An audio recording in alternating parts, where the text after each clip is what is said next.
Bienvenidos, bienvenidas a esta primera edición de Unidiversidad Noticias. Estamos en vivo en el canal 30 de la televisión digital abierta. Recuerden que también nos pueden seguir a través de streaming en unidiversidad.com.ar, es el sistema de medios de la Universidad Nacional de Cuyo. Vamos a ir observando los temas que están planteando los medios de comunicación en la provincia de Mendoza y también en todo nuestro país y en el mundo. Comenzamos como habitualmente lo hacemos a través de las tapas papel a nivel nacional. Allí vamos a ver el diario Los Andes. El título más importante decía: Alicia Kirchner le quitó a Lázaro Báez 24 obras públicas en Santa Cruz. Vamos a ver también lo que planteaba el diario La Nación a nivel nacional. Contra el terror, las armas del amor. Esto lo dijo el Papa Francisco frente a las distintas situaciones de guerra que se han desarrollado en el ámbito internacional. Y finalmente lo que nos propone Página 12, una encuesta exclusiva a 40 años del golpe de Estado. Nos venimos a la provincia de Mendoza, conocemos los títulos más importantes de las tapas. Allí estamos viendo Los Andes. Salud pública, más fondos pero hay menos pacientes. Un tema que enseguida lo vamos a abordar en esta primera edición.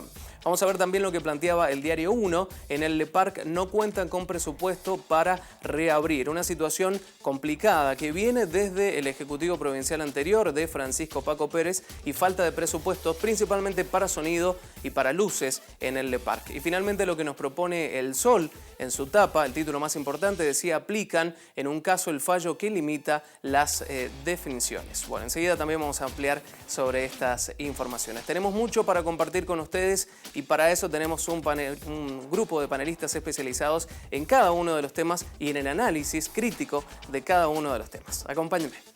¿Qué tal, Claudio? Cintia, ¿cómo están? Hola, ¿qué tal, Lucas? Bueno, bienvenidos a esta nueva temporada. Bien. Bueno, muchas gracias. Bueno, Vero, ¿cómo te va? Todo bien, Lucas. Bienvenido también. Muchas gracias, igualmente. Bueno, uno de los temas más importantes en el ámbito provincial tiene que ver con el ítem aula, con este acuerdo paritario entre el Ejecutivo Provincial y el gremio docente, ¿no? Les informamos. Sí, es un tema que viene instalado desde hace varias semanas, sobre todo a partir del inicio de clases en nuestra provincia. Y si bien ha tenido bastante repercusión a lo largo de los días en los medios provinciales, ahora se sigue hablando sobre eso, pero con distintas visiones y los medios lo reflejan de distinta manera.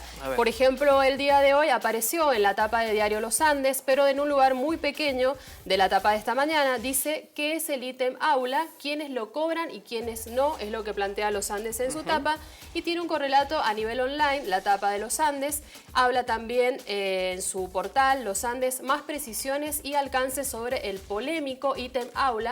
Utiliza la palabra polémico, así también está reflejando una postura sobre qué tiene que ver, qué piensa el diario Los Andes sobre este ítem.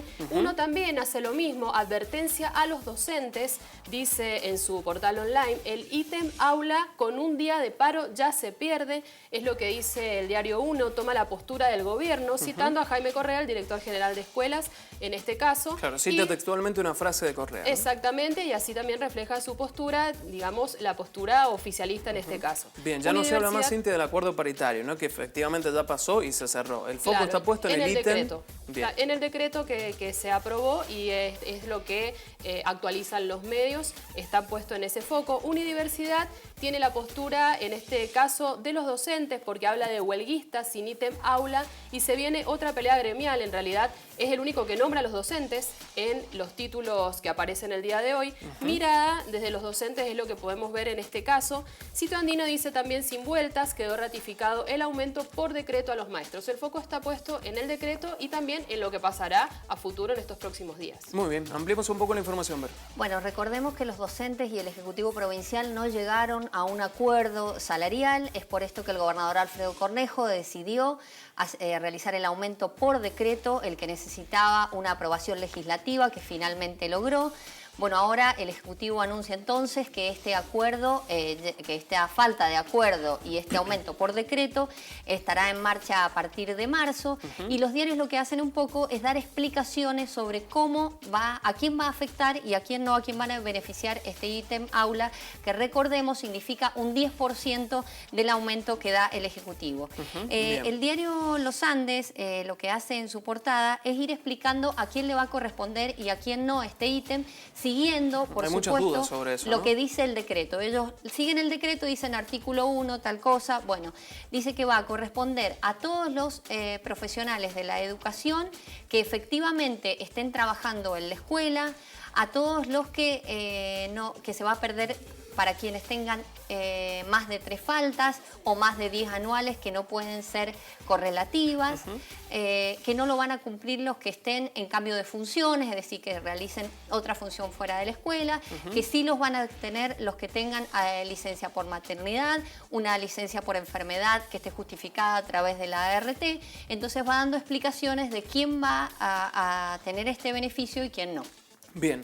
Un proceso paritario, Verónica, que data ya desde hace mucho tiempo atrás, ¿no? Desde enero, fines de enero, comienzan estas primeras reuniones para lograr un acuerdo paritario con algunos porcentajes más, otros menos, pero que finalmente y en primera medida el gremio rechazó rotundamente, ¿no? Exacto. Recordemos que el ítem aula fue la causa principal por la cual el SUTE y los celadores también rechazaron este acuerdo salarial. El gobierno dijo que se iba a mantener en esta postura y bueno, esto ha llevado también a que la CETERA a nivel nacional, que es la Central de Trabajadores de la Educación, anuncie un paro para el 4 de abril, al que se prenderán, por supuesto, todos los sindicatos mendocinos y de otras provincias, porque el objetivo del paro es justamente apoyar a las provincias donde no se han dado estos acuerdos y donde entienden que se han puesto en vigencia este tipo de ítem que, según su postura, no colaboran con el trabajo docente. Los invito a ustedes y a ustedes también, nuestros televidentes, a hacer un seguimiento, una línea de tiempo, porque obviamente entre tantas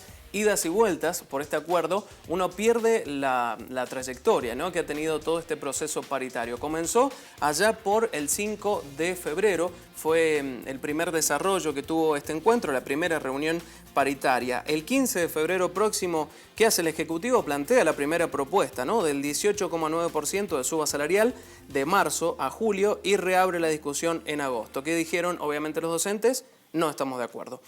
El 16 de febrero sumamos un datito importante que tiene que ver ya con una medida a nivel nacional. ¿Por qué? Porque el Ministerio de Educación ofreció un 25% a gremios docentes del país cuando en la provincia se había ofrecido el 18,9%.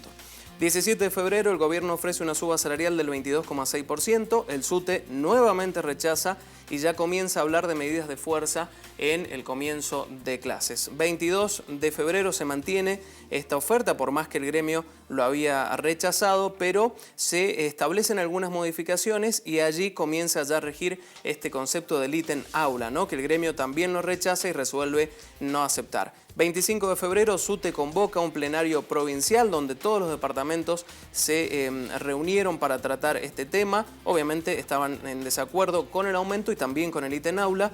29 de febrero, comienzan las clases, efectivamente comienzan, pero hubo un paro de docentes nucleados en SUTE. Adhiere allí también el Sindicato Argentino de Docentes Privados, estamos hablando de SADOP.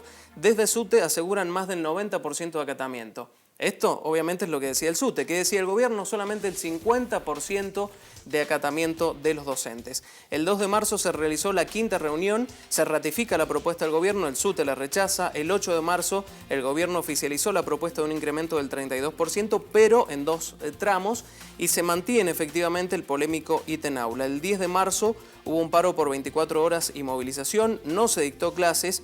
¿Y qué pasa acá? Y este es un dato importante. Cornejo adelanta el aumento por decreto. ¿Por qué? Porque no se llegaba a ningún acuerdo por ambas partes. El 15 de marzo Cornejo firma este decreto de aumento de salarios a los docentes, ingresa a la legislatura con pedido de pronto despacho y es así como el 18 de marzo el Senado ya da media sanción al aumento. El 21 de marzo paro por 24 horas y movilización a Casa de Gobierno, se cae el tratamiento del decreto en la Cámara de Diputados por falta de quórum y allí se pide esto que es lo más próximo que conocemos en esta historia, que es la mesa de diálogo, ¿no?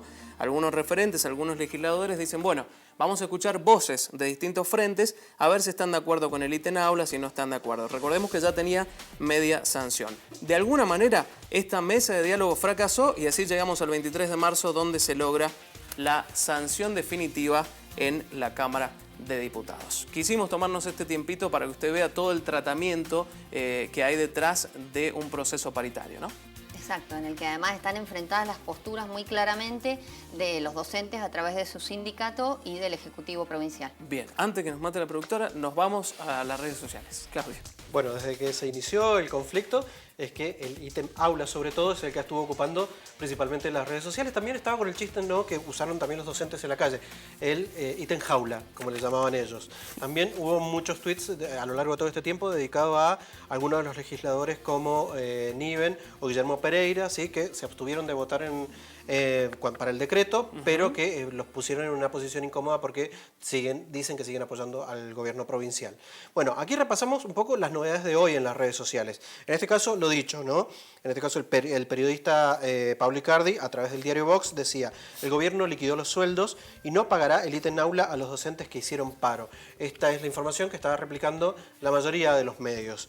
Otros dicen, esto es una nota que toma LB10, que le hace una entrevista a Francisca Staiti de FADIUNC. FADIUNC es el gremio que nuclea a todos los docentes de la Universidad Nacional de Cuyo. Bien. Y ahí ellos, ¿qué hacen? Ratifican un paro de 48 horas desde mañana.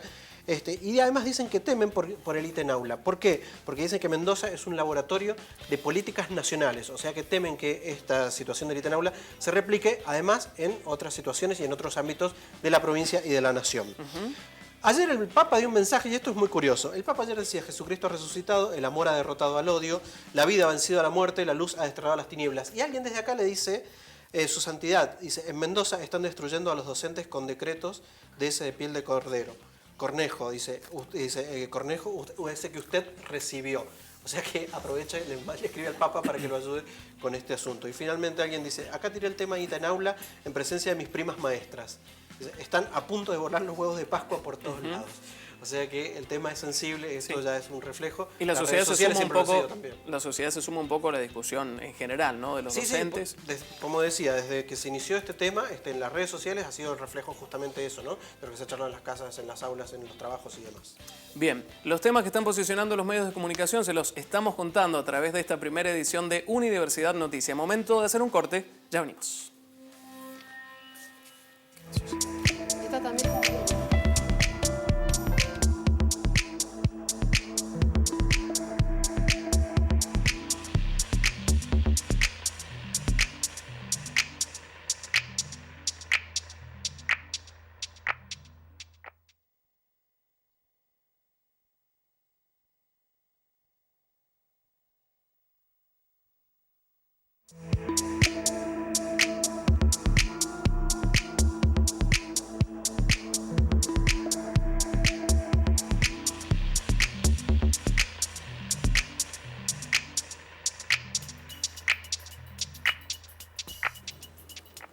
Segundo bloque de Unidiversidad Noticias, seguimos observando los temas que están planteando los medios de comunicación. Recuerden que también nos pueden seguir a través de las redes sociales, estamos en Facebook en señalu.tv y también estamos en Twitter en señal.utv. Hay una noticia que tiene que ver con nuestra soberanía nacional. Plataforma Marítima fue motivo de tapa de Diario Los Andes, también de Diario 1, y a través de los portales online continúa esta noticia. Los Andes habla de los límites del país que se extienden 35% sobre el mar.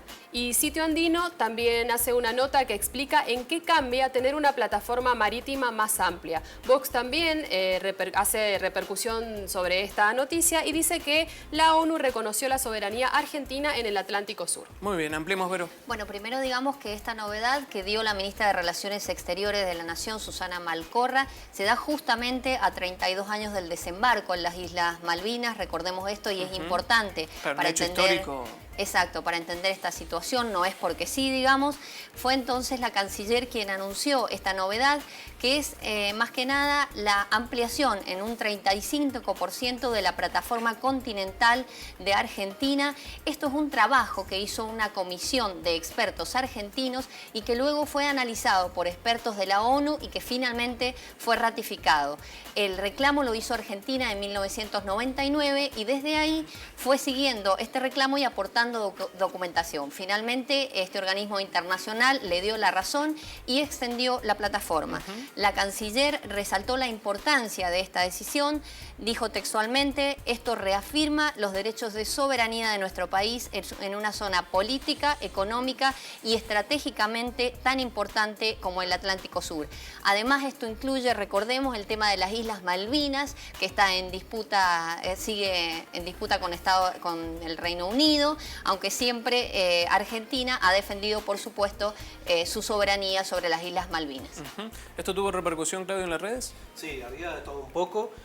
Bueno, por supuesto estaban siempre los cruces políticos, los de siempre, pero también los que estaban haciendo chistes y demás, lo que pasa siempre básicamente con todos los temas que saltan a la red social Twitter y que son noticia. En este caso compartimos, por ejemplo, el de Daniel Filmus. El exfuncionario estuvo involucrado en parte de esta negociación y él destaca esto, dice: ante el nuevo reconocimiento de la ONU, ¿aceptará el Reino Unido dialogar sobre la soberanía de Islas Malvinas? Muchos sienten que esto es un espaldarazo a lo que, digamos, el reconocimiento de la ONU, a la soberanía argentina sobre las Malvinas y que es una oportunidad que no hay que dejar pasar.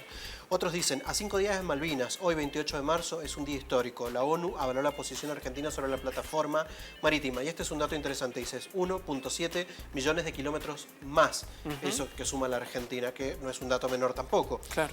Otros dicen, bueno, 28 del 3 de 2016. Lo bueno, Malvinas dentro de la plataforma continental argentina. Lo malo, Macri presidente, Malcorra canciller. Como decía, aprovecha la gente para pegar.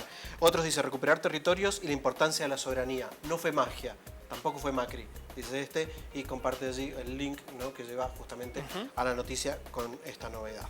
Finalmente, lo que te decía, alguien se lo toma con algo de humor y dice: hoy en la oficina son todos expertos en plataformas marítimas y jurisdicción de Malvinas. Mañana vuelven a ser licenciados en terrorismo. Esto ha pasado en varios lugares. Muy bien, vamos a cambiar de tema, vamos a hablar de fondos buitres en nuestro país y del tratamiento que está teniendo este tema en el Congreso, obviamente, ¿no?, a nivel nacional. Hace algunas semanas nada más recibió media sanción. Tuvimos la oportunidad de entrevistar a algunos legisladores, sobre todo a los mendocinos, para saber por qué votaron a favor o en contra, y esto nos decían. Miércoles 16 de marzo, tras más de 19 horas de debate, la Cámara de Diputados aprobó el proyecto de ley que, con la derogación de las leyes Cerrojo y Pago Soberano, permitiría el pago a los holdouts. 4 diputados nacionales visitaron Señalú y nos explicaron su postura.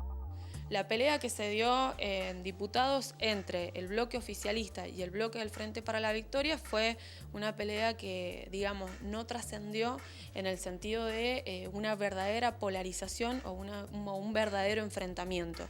Porque la gran diferencia es: o pagamos esto o pagamos un poco menos. Es decir, lo hacemos con los términos que nos presenta el presidente Macri en este acuerdo o lo hacemos a los términos que lo hizo el gobierno kirchnerista en el 2005 y 2010. Bueno, mi voto fue negativo, totalmente negativo, por diversas razones. En primer lugar, dejo claro que en algún momento hay que llegar a un acuerdo con estos fondos porque, bueno, hay una sentencia. El problema central es cuánto, cómo y con qué.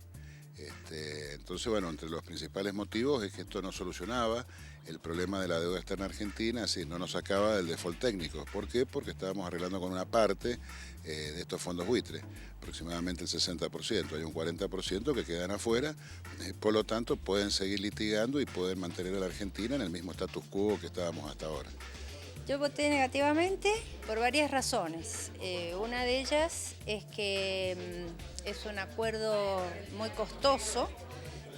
Nadie dice que es un buen acuerdo, nadie, ni aun los que lo proponen.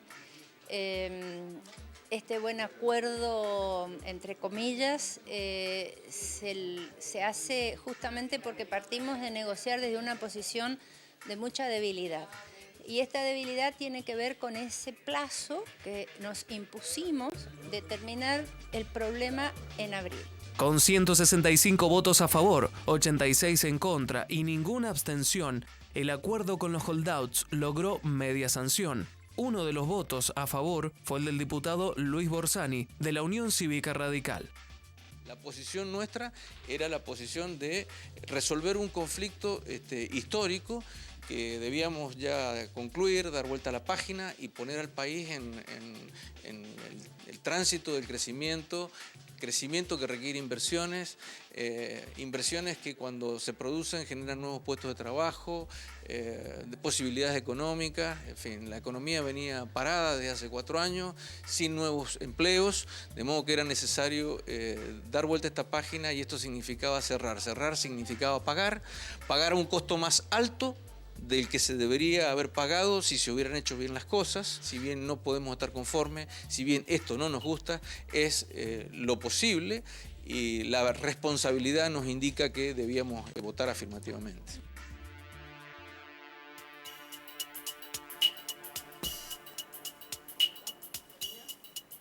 Escuchábamos allí los argumentos de los legisladores mendocinos respecto a, por qué votaron a favor o en contra de esta medida. ¿Cómo sigue la situación actual, Vero? Bueno, según todos los diarios coinciden, digamos, con las cuentas que han realizado, el gobierno de Mauricio Macri se encamina a lograr el miércoles su primer triunfo en el Congreso de la Nación, porque, según especulan, logrará los 37 votos necesarios para lograr que se apruebe el acuerdo del pago a los fondos buitre.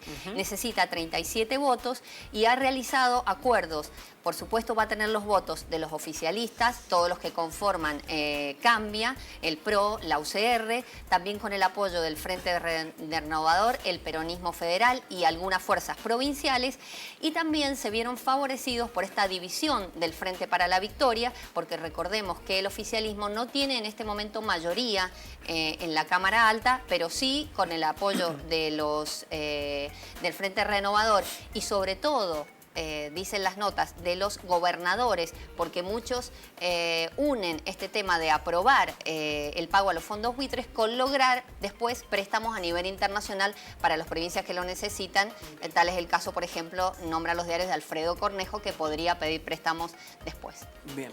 Frente a tanta información y a tantas propuestas que hacen los medios de comunicación a nivel nacional como a nivel provincial respecto a este tema, hay ciertos conceptos que se pierden, ¿no? Por eso hemos decidido compartir con ustedes las siguientes placas para que queden fijos y se pueda tratar de aquí en adelante, siempre teniendo en cuenta el concepto al cual nos referimos. Por ejemplo, un fondo buitre o holdouts, sociedades que se dedican a comprar deuda soberana de países que están en situaciones financieras críticas, como es el caso de nuestro país de Argentina.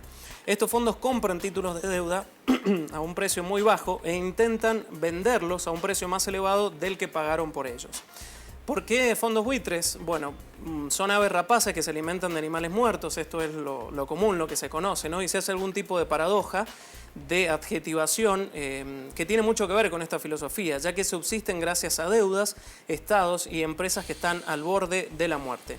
Este calificativo fue muy usado con el gobierno de Néstor y Cristina. Hoy la gestión del presidente Mauricio Macri pretende de alguna forma vincularlo más con holdouts y no tanto con el concepto de fondo buitre. Finalmente, la placa número 4, ¿qué impide esta situación? Las leyes cerrojo y de pago soberano que impiden la reestructuración de la deuda y el pago de los fondos buitre. Por eso es que se busca a través del Congreso de la Nación derogarlas, es decir, que no tengan el efecto que tienen estas leyes, tanto la cerrojo como la de pago soberano. El tratamiento que han tenido los medios de comunicación este tema ha sido muy importante. Cada uno, de acuerdo a su línea editorial, plantea una situación distinta. Nos lo cuenta Cintia. Sí, ha sido importante y además ha sido extenso porque abarca varios años en realidad. Las últimas novedades que tenemos son del sábado, en donde los 3 principales diarios argentinos lo tuvieron en su tapa, este tema de los fondos buitres. Por ejemplo, Clarín habla de un decisivo apoyo de los Estados Unidos para que la Argentina pueda salir del default.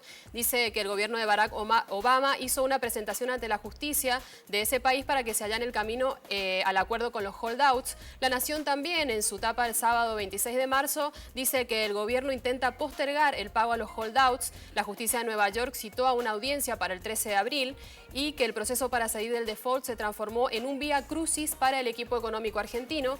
Y Página 12, si bien en su tapa del sábado pasado pone el foco en el Día de la Memoria, también tiene una noticia con respecto a este tema en su espacio inferior. Dice que la Cámara de Apelaciones de Nueva York citó a la Argentina y a los buitres para el 13 de abril. El 14 vencía el plazo con los buitres.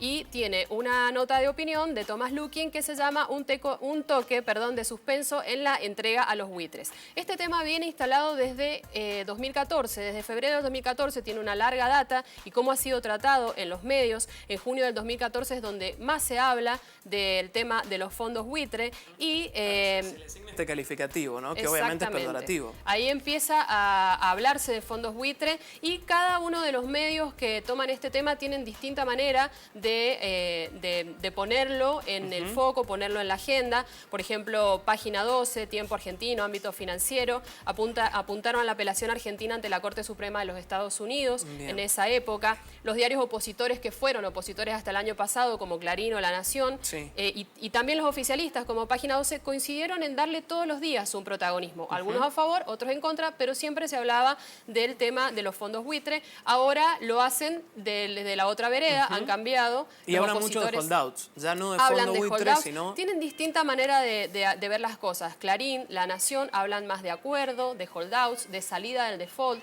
En cambio, Página 12 directamente usa mucho más el tema de fondos buitre, habla mucho más del endeudamiento, tiene una connotación más negativa y, por ejemplo, también podemos ver que Clarín utiliza la frase salida del default en la mayoría de sus publicaciones en su página online. Y utiliza también la frase fondos buitre, pero cuando vincula la noticia a algo que pasó con algún exponente del kirchnerismo. Hay una diferencia en cómo utilizan y cuándo utilizan esas palabras. Tengamos en cuenta, Cintia, que estamos comparando dos momentos históricos de dos gobiernos distintos, ¿no? 2014, 2015, un gobierno kirchnerista y el gobierno actual. Exactamente. El 2014 y 2015 eran los mismos medios diciendo por un lado oposición, por el otro oficialismo. Esos mismos medios ahora se han dado vuelta, ahora en el 2016, y más cuando vuelve a tomar relevancia el tema de los fondos buitres a partir de la media sanción, y vuelven a usar las palabras, digamos, cruzadas. Por un lado, Clarín habla de salida del default, más que nada, y por otro lado, Página 12, de endeudamiento de fondos buitres, y además hasta utilizan algunas noticias, si uno las busca, las encuentra, la palabra carroñeros directamente. Hay una gran diferencia entre los diarios. Sí coincidimos en que todos usan y todos acceden de nuevo a la información sobre fondos buitre. Por otro lado, a nivel de la página de Unidiversidad, si uno entra, también puede ver una pestaña directamente en donde uno tiene un enlace directo que dice fondos buitre y el diario. Un seguimiento de la información. Hay un seguimiento en donde están todas las noticias que ha sacado Unidiversidad con respecto a esta noticia de los fondos buitre. Muy bien, muchas gracias, Cintia. Vamos a las redes sociales. Hay una ampliación en las redes sociales que tiene que ver con lo que había dicho Verónica más temprano y tiene que ver con los detalles de la próxima sesión del Senado que va a tratar y ver si se puede dar sanción definitiva a esto. En este caso decía, se avanzó en el Senado, hubo dictamen en el Senado con el proyecto por el pago de los holdouts con apoyo de senadores del PJ. Ese es el detalle importante y sería convertido en ley el 30 de marzo, o sea, pasado mañana. Otros dicen, semana definitoria en el Senado para definir el pago de los holdouts. El oficialismo asegura contar con los votos para la sesión del miércoles. Otra vez, hay como un aire de seguridad que esto va a salir. Aquí hay un detalle, dice, el oficialismo busca coronar el pago a los holdouts con el 2/3 del Senado.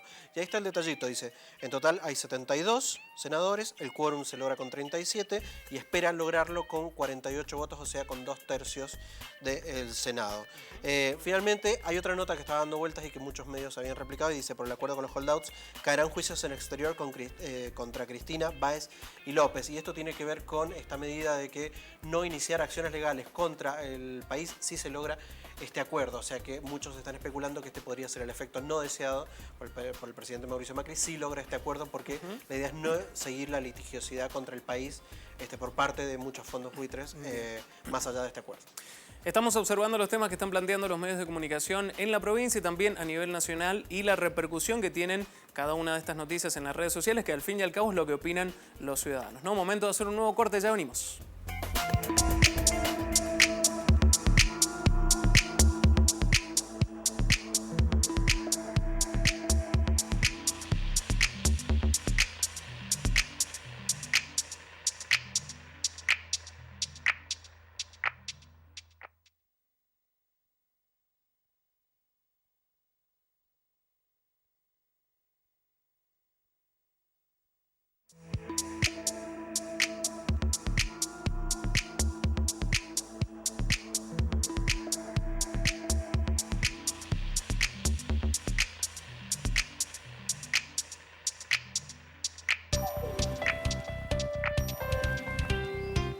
Último bloque de Unidiversidad Noticias. Seguimos observando los temas que están planteando los medios de comunicación. Y nos vamos a enfocar en el sistema de medios de la Universidad Nacional de Cuyo, unidiversidad.com.ar. ¿Qué tenemos para hoy, Vero? Bueno, hay una nota en la que se cuenta que Mendoza comenzará a cobrar el 100% de lo que le corresponde por las regalías de la generación del complejo hidroeléctrico Los Nihuiles. Recordemos que está ubicado sobre el río Atuel, en San Rafael. ¿Esto a qué se debe? Bueno, que la Procuración del Tesoro de la Nación dictaminó a favor de Mendoza en un reclamo que habíamos hecho hace décadas, la provincia, diciendo que a Mendoza le corresponde cobrar por todas las regalías y no, como sucede hasta ahora, el 50% lo cobra Mendoza y el 50% La Pampa por un decreto que hay vigente del 73. Justamente esta Procuración del Tesoro lo que hace en el dictamen es dejar sin vigencia ese decreto y decir que a Mendoza le corresponde todo por las regalías, porque la fuente del agua donde se generan las regalías está justamente en la provincia de Mendoza. Bien. Esto lo anunció el fiscal de Estado, Fernando Simón, en un encuentro que se hizo en la Universidad Nacional de Cuyo. Y también a continuación hay otra nota en la que se asegura que este dictamen favorable es lo que le dio a Cornejo un sustento para negociar con la Nación la deuda por estas regalías, que serían unos 1.200 millones de pesos, a cambio de que se le den préstamos a futuro y se le condonen algunas de las deudas que la provincia ha tomado en estos últimos tiempos para poder pagar los sueldos y para enfrentar los inconvenientes financieros que tienen. Desde La Pampa ya han planteado que pueden reclamar esta situación, ¿no? Bueno, como esto es un reclamo administrativo que la provincia ganó, justamente La Pampa ahora tiene la posibilidad de ir hacia la justicia. Recordemos que Mendoza ya tiene una controversia en el Poder Judicial con La Pampa por las aguas del río Atuel, lo que les corresponde a cada uno de las aguas del río Atuel. Mientras La Pampa dice que le corresponde más, Mendoza cree que no es así y que ya hay un fallo anterior que se debe respetar. Muy bien, esta noche a las 21 horas en la edición central de Universidad Noticias con especialistas vamos a ampliar más sobre esta y otras noticias. Vamos a ir a las redes sociales para ver qué aparece en este día lunes, comienzo de semana. Claudio. Bueno, hay mucha política, sin embargo hay algo que se ha metido en el medio y que va a traer también una repercusión política dentro de poco. Y esto tiene que ver con Uber. ¿Saben qué es Uber? ¿Les suena alguna vez haber visto Uber? Bueno, Uber es un sistema de transporte que se está instalando en las ciudades de la mano de una aplicación, de la aplicación que se llama Uber. ¿Cómo funciona? Uno se instala Uber, hay un montón de choferes designados y lo que uno hace es pedir un taxi o una especie de taxi. En realidad lo que hace uno es pide un auto, uno le dice desde dónde hasta dónde va a ir, te sale el precio y ese auto viene a buscarte de acuerdo a la zona en la que estás, ¿sí? La aplicación dice, bueno, este auto está más cerca, pasa a buscarte, te lleva hasta tu casa y después todo eso se debita de la tarjeta de crédito porque ese dato está puesto adentro de la aplicación. Esto ya funciona en varios países y en varios países, por supuesto, los gremios de los taxis han salido contra esta aplicación. Bueno, ahora quiere llegar a la Argentina y, por supuesto, los taxistas también están en lo mismo, ¿no? Quejándose de esto. Aquí lo que vamos a compartir ahora son algunas repercusiones y algunos datos interesantes, como este, que dice datitos Uber. Dice, en todas las ciudades donde opera, viajar por Uber cuesta 20 a 35% menos, dice, o sea, más barato que un taxi. Y de ahí es que la bronca del gremio. Claro. ¿Sí? Otros. ¿Por qué está ya todo esto? Porque dice que Uber comienza, dice, la selección de choferes en Buenos Aires. En unas semanas arranca el servicio. Los autos que quieran participar, y esto pueden ser cualquiera de nosotros que tenemos un auto, podemos anotarnos, ser choferes de Uber y andar dando vueltas y cuando la aplicación nos avisa que hay alguien cerca que quiere viajar, nosotros lo llevamos y después cobramos una comisión por eso. Entonces están pidiendo que la gente que quiera anotarse se anote. Esa es la noticia más reciente. Bien. Otros dicen, bueno, si Uber hace que los taxis sean honestos, los taxistas sean honestos, callados y limpios, bienvenido sea, dice esta persona. Otro dice, viene Uber, ¿qué hacemos? ¿Mejoramos el servicio para que nos elijan? Nada, dice, mejor, dice, los amenazamos. Dice, esto haciendo burla un poco a la actitud de los taxistas. Y otros dice, tirarse en contra de Uber por defender a los taxis es como negar a WhatsApp, dice, para mantener vivo el teléfono de línea. Dice, se llama evolución, esto lo están diciendo varios. Y otro dice, no sé qué es Uber, yo creo que ya no tengo más capacidad para aprender cosas con nombres raros. Dice, además, hasta me da miedo, dice esta persona. Así bueno, así está el panorama hoy. Uber está llegando a la Argentina, va a ser una revolución dentro de pocos días quizás. Vamos a estar hablando más intensamente sobre este tema porque va a empezar a copar bastante los medios de comunicación. Si usted dice que va a ser una revolución, yo le creo, porque está muy metido en las redes sociales, así que voy a confiar en eso. ¿Se metió en las tendencias esto? Sí, Uber es uno de los temas que más están comentando todo el mundo. Otro de los temas tiene que ver con Hernán Lombardi, el el ministro de Medios de la Nación. ¿Por qué? Porque hizo el anuncio oficial de varias cosas, y entre ellas de que Argentina ya no va a estar dentro de la plataforma televisiva Telesur. Él confirma que efectivamente Argentina se baja de eso.